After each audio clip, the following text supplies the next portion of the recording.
சொல்ல சொல்ல வலிக்குதடா பழனி.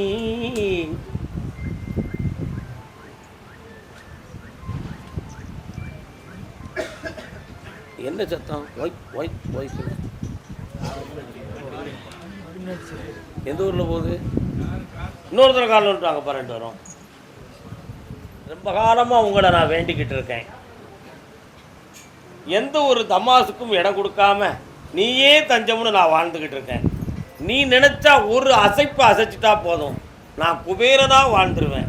நான் என்ன நினைக்க மாட்டேக்கியே, நான் உனக்கு என்னப்பா குற்றம் செஞ்சேன், என்ன நீ மன்னிச்சிடக்கூடாதா, எனக்கு நீ தந்துட்டா உங்கள் அப்பா விட்டு சொத்தாயா வம்பா போகுது அப்படின்னு உள்ளத்துக்குள்ளே கேட்டுக்கிட்டு இருக்கேன். உண்மையா இல்லையாடா?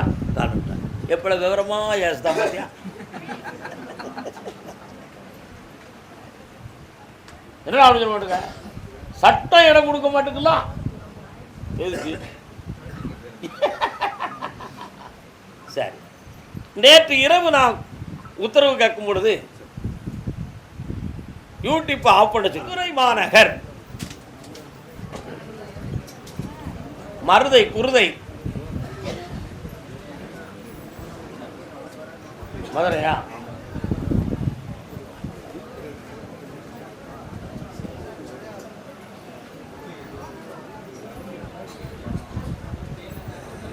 மதுரை மாநகர் கால் வந்துட்டு வரலாம். நீ இந்த வேளை தன்னில் வைத்தியரை மறந்தால் நான் இந்த நானிலத்தில் உங்களுக்கு வரையா நாடுதல் யாரிடமோ. என்ன வேணுப்பா? கால் வந்துட்டு வரலாம். அம்மா ஏழையர கருள் ஆனந்த பைரவியே. இடத்த போய் பார்த்தேன், தேவையில்லாமல் இன்னொருத்தருடைய குறுக்கீடுகள் அதில் இருக்கு. அவனுடைய மன அலைகளை மாற்றி உனக்கு நான் சரி பண்ணி தந்து அதில் பணம் வாங்கி தரணும், அவ்வளோதானே. கால் வந்துட்டோம். ஆதரித்தாடும் அம்மா வெற்றியாக்கி தரேன். இன்னும் 90 நாட்கள் கால அவகாசம் இருக்கு. பொறுமையோடு இருந்தால் ஜெயித்துக் கொள்வோம், வெற்றி உண்டு. அதே மதுரை மாநகர் மகளை பற்றி கேட்க வந்தது. பொம்பளை பிள்ளைய பற்றி யார் பார்க்க வந்தா? மகளை பற்றி பைசில் 1 பைசில் 2 பையனை பற்றி கேட்க வந்தது யாரு? ஆமா,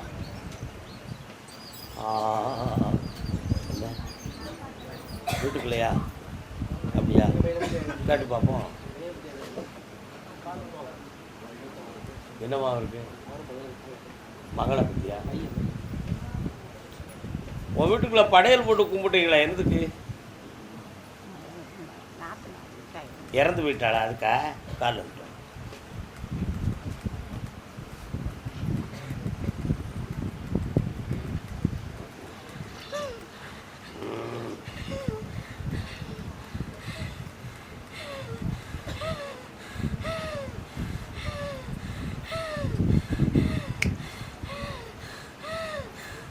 சரி, இன்னொரு தடவை கால் விட்டுருவாமா?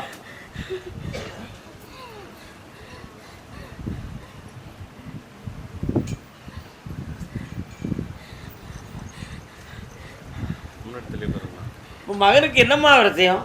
வேலைக்கு பசங்களுக்கும் படிச்சு சும்மா இருக்குதுங்க, வேலைக்கு. ஒரு பையன் அரசு உத்தியோகத்துக்கு போவான், அவனுக்கு இந்த வருஷமே கிடச்சிரும். மாத சம்பளம் கோயிலுக்கு கொண்டு வந்து கொடுத்துரு.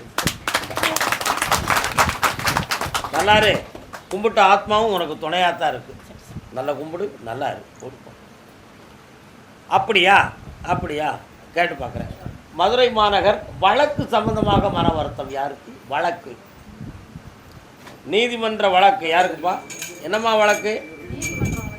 போலீஸ் ஸ்டேஷன் வழக்கா? வீட்டு வழக்கு? சும்மா வழக்கு, குடும்பத்துக்குள்ளே வழக்காடுதல்.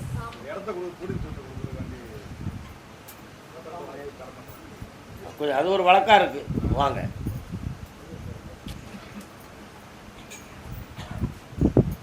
யார் வந்திருக்கா? நான் தான் வந்திருக்கேன்.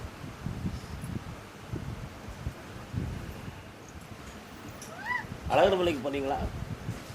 என்னைக்கு போனீங்க? 2 மாதம். அங்கே போய் என்ன சொல்லிட்டு வந்தீங்க? விளக்காப்பு எடுத்து பூச்சிட்டு வந்துட்டீங்க. கால் வந்துட்டுவாங்க. ஸ்ரீராமபுத்திரனாகிய ஸ்ரீராம கருப்பசாமி இருக்கும் பொழுது ராவணனுடைய குரு சுக்கராச்சாரியாருடைய 18 சீடர்கள் அசுர முனிவர்களும் ராமனுடைய வர்க்கத்தை அழிக்கணும்னு போராடினாங்க.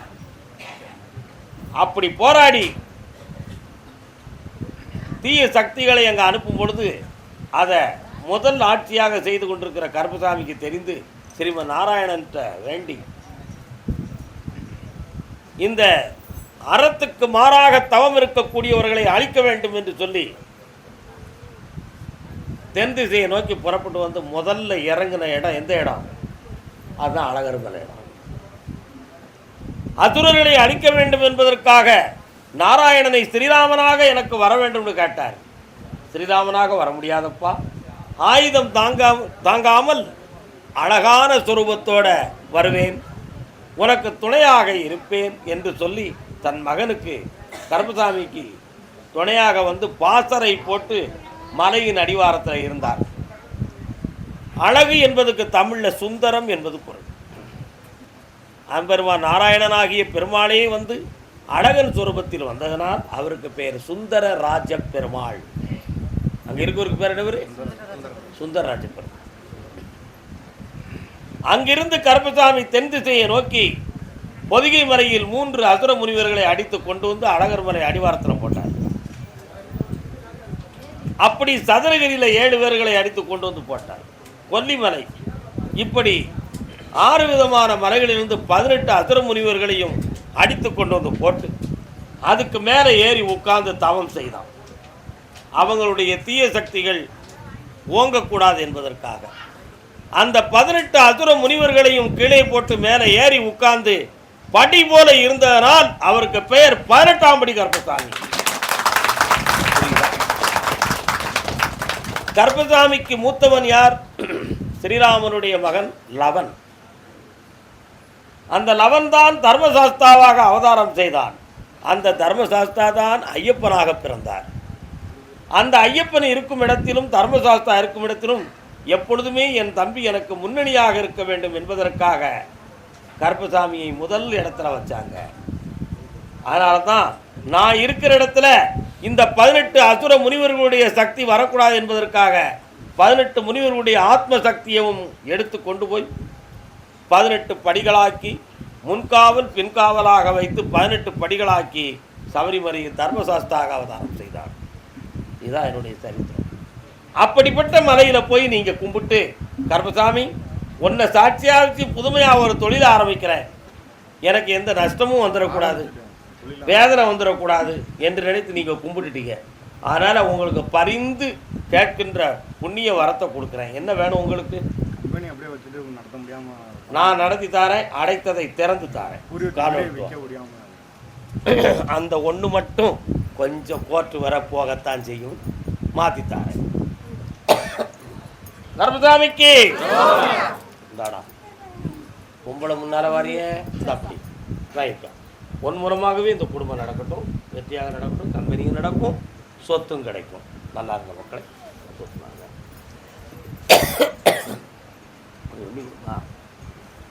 அதே மதுரை மாநகர். அப்படியா? குழந்தையை பற்றி கேட்க வந்து யாருப்பா?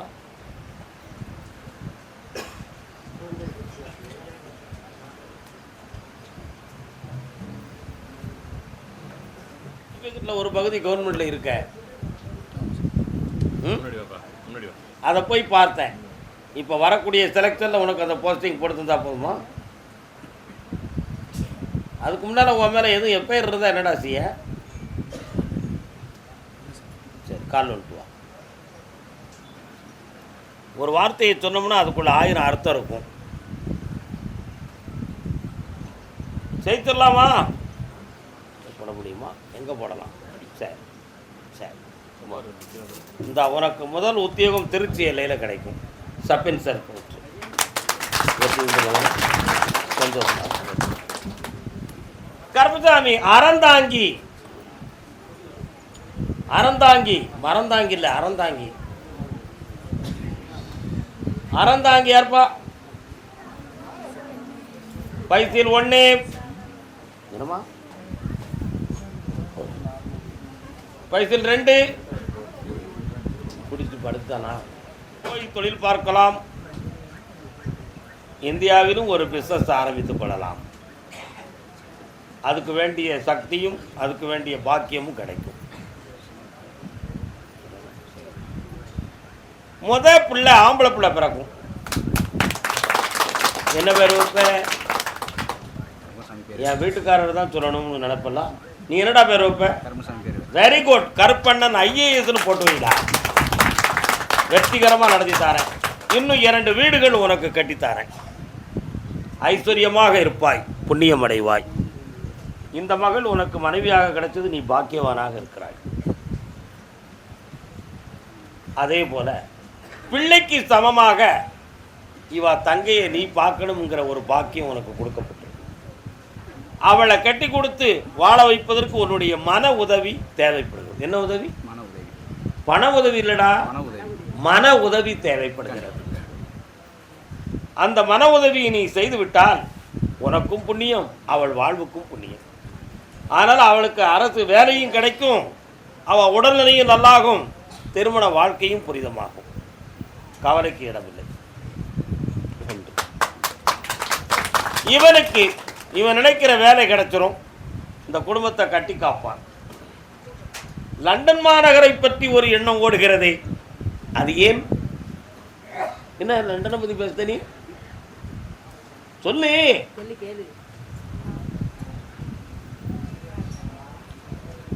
மருத்துவம் சம்பந்தமான கல்வியை லண்டன் மாநகரிலிருந்து நீ படிக்க வேண்டிய பாக்கியம் உனக்கு உண்டு. அது உனக்கு நடக்கும், வெற்றி அடைவார். மருத்துவம்னா டாக்டர் ஆயிடுவியா? மருந்து சம்பந்தமான ஆய்வாளராக, சயின்டிஸ்டாக, பார்மசிஸ்டாக இருக்கக்கூடிய பாக்கியவானாக நீ இருப்பாய். இந்த குட்டி ஒரு டாக்டர் ஆயிரும். இதற்கிடையில் ஒருத்தருக்கு வயிற்றுக்குள்ள அடிக்கடி பிரச்சனை வந்துக்கிட்டு இருக்கு, உண்மையா இல்லையா?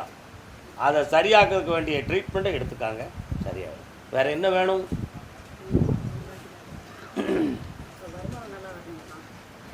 வர வச்சு தரேன்.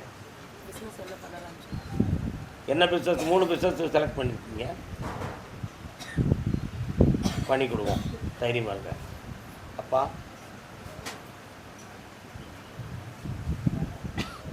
ஆன்லைனில் எந்த பிஸ்னஸும் செய்ய வேண்டாம்ப்பா.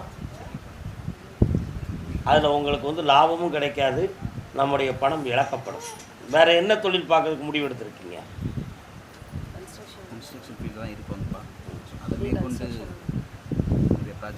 நிச்சயமாக செய்யலாம், வெற்றி உண்டு.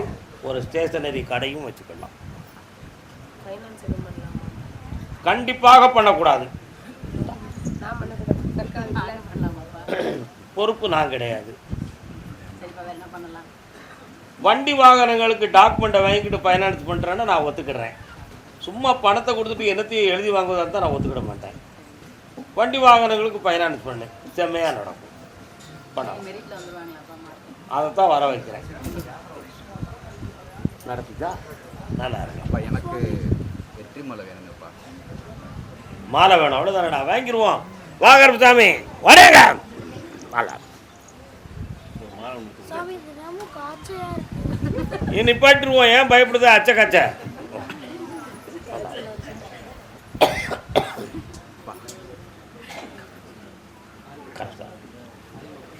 இன்னொரு தரம் காது வந்துடுவான்.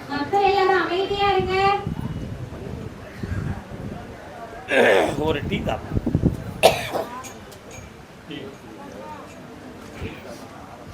இன்னொரு தரம் காது வந்துடுவான். என்ன கால சொறி யாருக்குமா? காலில் யாருக்குடா பிரச்சனை? மனத்துல யாருக்குடா பிரச்சனை? என்ன குழப்பம்? மனக்குழப்பம். கால் வந்து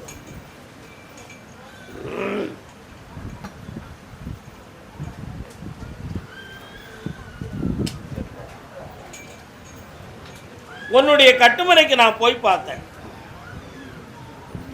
2 தலைமுறைகளுக்கு முன்னால உன் முன்னோர்கள் தகப்பன் வழியை சார்ந்ததில் ஒருத்தருக்கு கால் பாதிக்கப்பட்டு அவர் காலமாக இருக்கிறார். அந்த ஆத்மாவுடைய பிரதிபலிப்பு உன்னுடைய மனையில் இருக்கு. இப்போ 1.25 ஆண்டுகளாக கல்யாண சொந்தமான முயற்சிகளும் அது சொந்தமான தேடல்களும் நடந்து ஜெயிக்க முடியாமல் இருக்க. இதுக்கு கிரகங்கள் காரணமாக வேற எதுவும் பாவதோஷங்களாங்கிற சிந்தனை உன் உள்ளத்தில். கிரகங்கள் காரணம். இந்த கல்யாணத்தை வெற்றியாக நல்ல பெண்ணாக கொண்டு வந்து சேர்த்தா போதுங்களா? கால் அனுப்புவோம், கிடைக்காதுன்னு சொல்லிடுவோம்.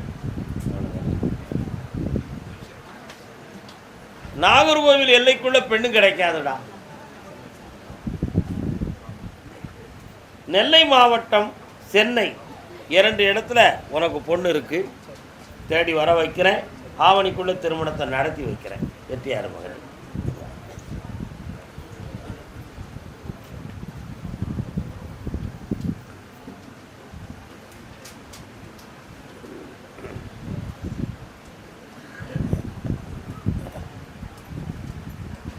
சோமல யாருக்கு வயிறு வருதா? நாகர்கோவில் எல்லை உடல்நிலை சரியில்லை என்று மனக்குழப்பம் அடைந்து வந்தது யார்? என்னப்பா செய்து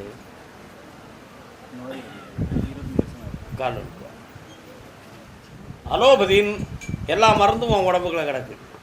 ஆனால் நோய் மட்டும் போல மருந்து தான் சேர்ந்துருக்கு. இந்த நோயை பற்றி கொஞ்சம் விளக்கம் கேட்கணும்னா கொஞ்சம் கண்ண முடிக்கா என்னென்னு பார்ப்போம்.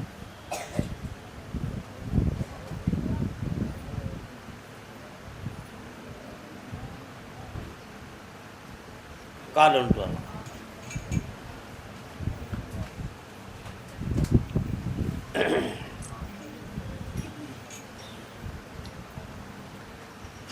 உன்னுடைய தலை மற்ற தசைகளில் வறட்சிகள் தோன்றி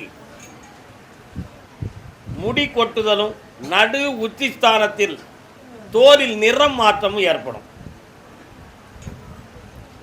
ஆனா இந்த நோய் சோரியாசிஸா இருக்குமா அப்படின்னு ஆராய்ச்சி செய்தது உண்டு. இது சோரியாசிஸ் அல்ல என்பது விடை. காலம் சொல்லலாம்.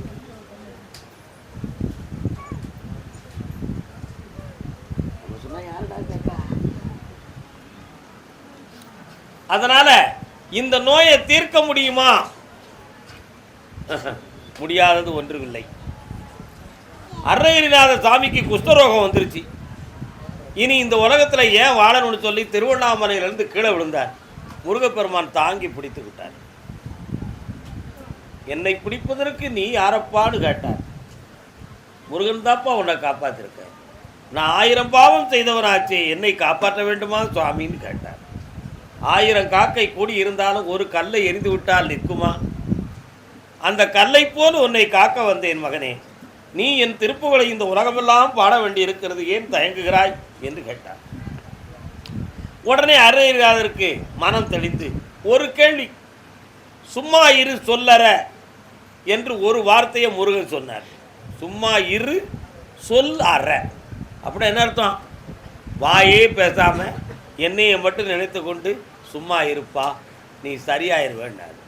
உடனே முருகப்பெருமானுடைய சன்னிதானத்தில் முருகா என்று உள்ளத்தை தீட்டிக் கொண்டு சாகத்துக்கு முடிவெடுத்தவனுக்கு அடுத்து என்ன தேவை கிடைக்க போகுது, இருந்துருவோம்னு சொல்லி உட்கார்ந்தார். அப்படி தவம் வலிக்க வலிமையாக வளர வளர உடம்புல இருக்கக்கூடிய குஷ்டரோக புண்ணெல்லாம் உணர்ந்து வைரமாக உறைந்து அந்த குஷ்டரோக சக்தியே இல்லைன்னு போயிடுது. அதுக்கு பிறகு அவருக்கு ஞானம் கிடைக்கி 16,000 திருப்புகளை முருகப்பெருமானுக்கு இந்த உலகத்துக்கு எழுதி காட்டினார். முதல் முறையாக எழுதிய பாடல் முத்தை தரு சக்தி திரு என்ற பாட்டு. புரியுதா? இதை ஏன் சொல்கிறோம்னு சொன்னால், எல்லா மருந்துகளையும் பார்த்து முடிச்சாச்சு. நானே தஞ்சம்னு நான் சொல்லக்கூடிய பொருளை வைத்து குளித்து என்னை நோக்கி நீ தியானம் இருக்க இருக்க இந்த நோய் உனக்கு இருக்க இடம் தெரியாமல் போயிருந்தா. காலை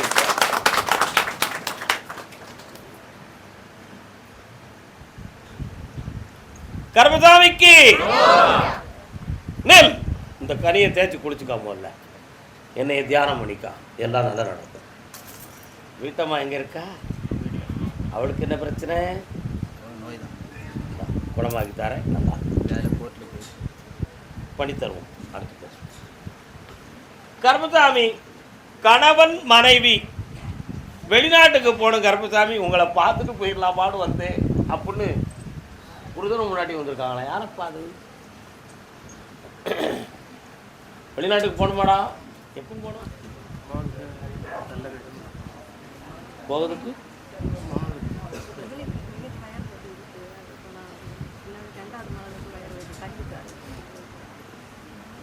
எல்லாரும் ஒன்று போல கண்ணை முடுங்க பார்ப்போம்.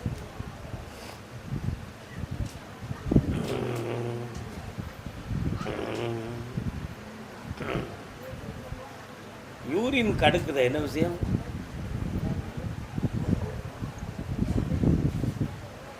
யூரின் சம்பந்தமா குழப்பம் இருக்கலாடா உனக்கு? இருக்கு. அந்த நோய் வராம அதுலேருந்து உங்கள் பிள்ளைகள் நான் ரிலீவ் பண்ணித்தாரேன்.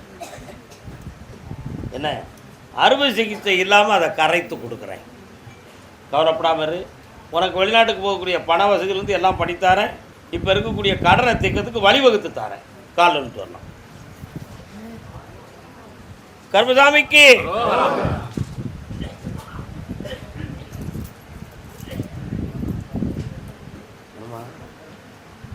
இந்தா மகனே, செல்வத்தை அள்ளி தந்திருக்கேன். நல்லாரு, புண்ணியமுடைவாயப்பா. நல்லாரு மகனே, சந்தோஷமா, மகிழ்ச்சி. கருப்பசாமி, ஆமாம் அப்படியா? சரி, கேட்டு பார்க்குறேன். திருத்தணிகை வாழும் முருகா, உன்னை பாட பாட வரந்தா. எந்த ஊரில் ஓடி வர? திருத்தணியா? கால் விட்டு.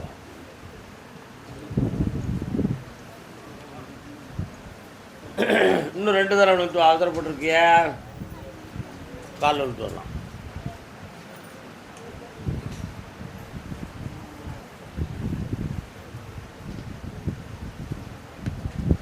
யார்கிட்டையும் பணம் கொடுத்து ஏமாறாம உனக்கு நான் வேலை வாங்கி தந்தா போதுமா?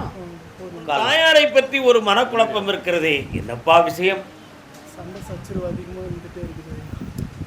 அந்த வாக்குவாதங்களை குறைத்து ஆயுளை கூட்டி தந்தா போதுங்களா? இந்த பெருமையா இருக்க வைக்க உன்னையும் வேலைக்கு வாங்கித்தாங்க. படிப்புக்குரிய செலவு எல்லாம் தந்திருக்கேன். சரியாயிடும். நல்லா தம்பிக்கு திருமணம். அடுத்து பேச. நோயுற்று தளராமல் நொந்தே மனம் வாடாமல் பாயில் கிடவாமல் பரமரடி தேர்வார் தமக்கு. திருப்புகழ். நோயுற்று தளரக்கூடாது, நொந்தே மனம் வாடக்கூடாது, பாயில் கிடந்து விடக்கூடாது, பரமரடி சேரும் வரை. எவ்வளோ அருமையான வரம் பார்த்தியா?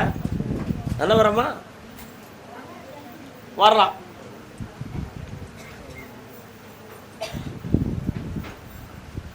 கருப்பசாமி, இந்த கோயிலுக்கு வந்த பிறகு விதி, கர்மா, ஞானம் எல்லாத்தையும் பற்றி கொஞ்சம் தெரிஞ்சு என் மனத்தை ஒரு தெளிவுக்கும் ஒரு பக்குவத்துக்கும் ஒரு அடக்கத்துக்கும் நான் கொண்டு வந்துட்டேன். பெத்த பாசத்தால் மனம் ஒரு பக்கம் வருத்தப்பட்டாலும் விதியவும் கர்மாவையும் யாரும் வெல்ல முடியாது என்பதை என் பிள்ளை என்னை விட்டு தவறிய பொழுது நான் புரிந்ததை இப்போ எங்கள் அப்பன் தவிர அதுக்கு காத்திருக்கானோன்னு ஒரு பயம் இருக்குது. உண்மையா இல்லையாடா? கால் வந்துடுவான்.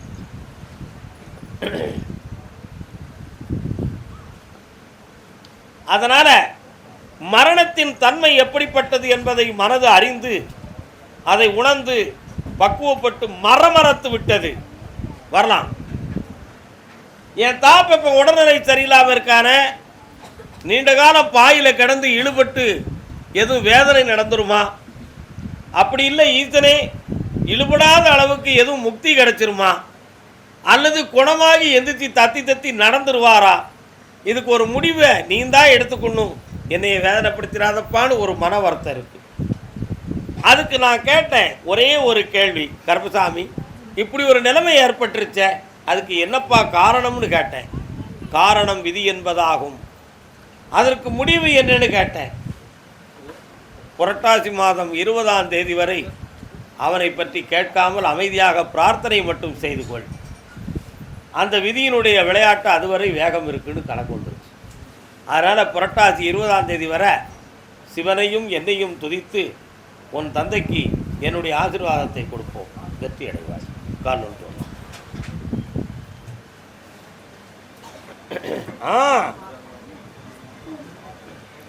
கர்மசாமிக்கு இந்த கனியை கொண்டு போய் கொடு, புதிய சக்தி அவன் உடல்ல பிறக்கும். இந்த கனியை உன்னுடைய வண்டி வாகன வெற்றியா ஓடும். இந்தா செல்வாக்கா இருப்ப, வெற்றி விடு மகனே. அதே சிதம்பரம் பகுதி கால் ஒன்று வா மகனே, வரலாம். என்னப்பா வேணும் உனக்கு? ஓ, என்ன வேணும்? பணம் கொஞ்சம் வாங்கி கொடுத்துறாங்க. அது பணம் கொஞ்சம் வாங்கி கொடுத்துட்டேன். அது திரும்பி கொடுக்கல. ஊரை நான் ஒரு வட்டம் போட்ட நீ பார்க்கறியா? ஓ, இதுக்கு இங்கிலீஷில் என்ன எடுத்துடா இது? ஓ, சைபர். கால் ஒன்று.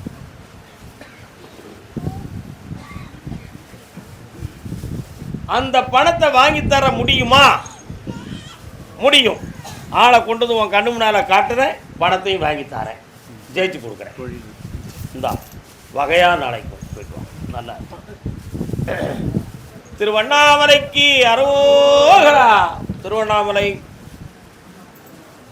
திருவண்ணாமலை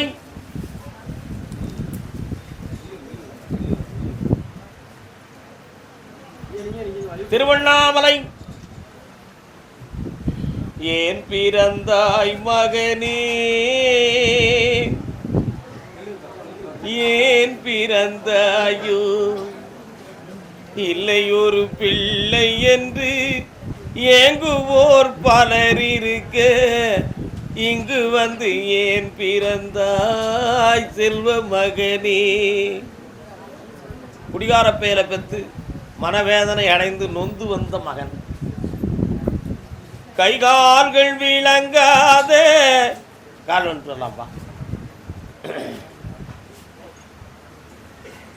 கடவுளும் கூடி செய்கிறோம், காதல் மனம் அறிய வைத்தாள். இன்னொரு தடவை கால் ஒன்று வரலாம்.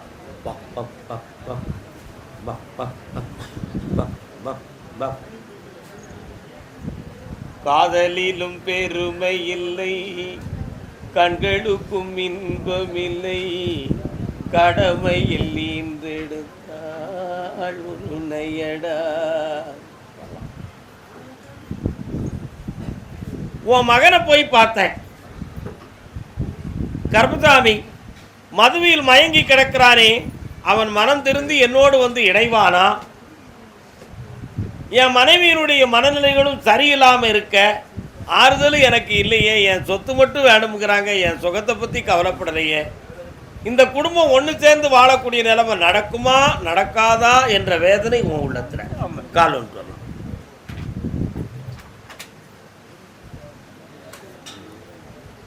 தண்ணி கொடுக்குறியா?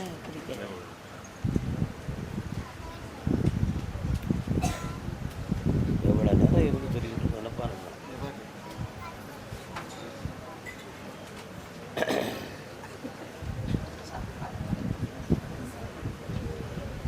அதனால மகன் திருந்துவதற்கு நாளாகும். சொத்தை என் பேருக்கு எழுதி கொடுன்னு கேட்கக்கூடிய நிலைமை வந்துக்கிட்டு இருக்கும். அதில் ஆபத்து இல்லாமல் நடந்து உன் சொல்ல கேட்கக்கூடிய அளவுக்கு அவங்கள நான் சரி பண்ணி தந்தா போதுமில்ல.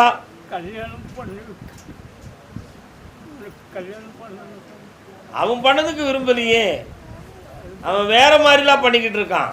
கால் ஒன்றுவான். உடைச்சி சொன்னா உலகம் சிரிக்குண்டா. வெற்றிவேல் முருகனுக்கு. அவனை மனதை திருப்பி கொண்டு வந்து கல்யாணத்துக்கு ஏற்பாடு பண்ணி தாரேன். வெற்றி உண்டுப்பா, காலப்படாட்டம் நல்லா இருக்கும். அதே திருவண்ணாமலை எம்பெருமானே கருப்பசாமி, மொட்டை போடணும்னு வந்தேன், சாமி என்ன கூப்பிடலையா?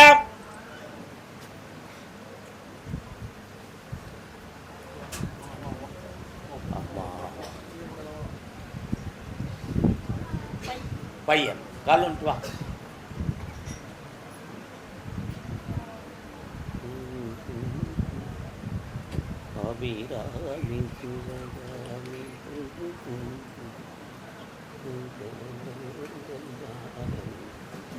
மொட்டை போடுறதுக்கு காலையிலே என்ன பார்த்துருக்க வேண்டாமாடா? லேட்டாக வந்தோம் சாமி. பஸ் கிடைக்கும். அப்போ எப்போ போடுறது? நீங்கள் எப்போ சொன்னாலும் அடிச்சுக்கலாம் சார்.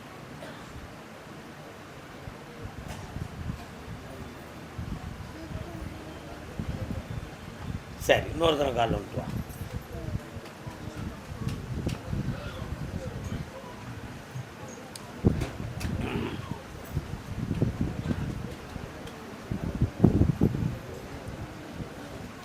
வெள்ளிக்கிழமை வர அவகாசம் இருக்குது. சரி சார். வெள்ளிக்கிழமை போட்டுக்கலாமா?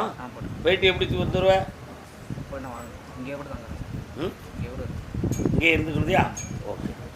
வெள்ளிக்கிழமை வரை இருந்து மொட்டை போட்டு என்கிட்ட வரத்தை வாங்கிட்டு ஊருக்கு கிளம்பு. வேறு என்னடா வேணும்?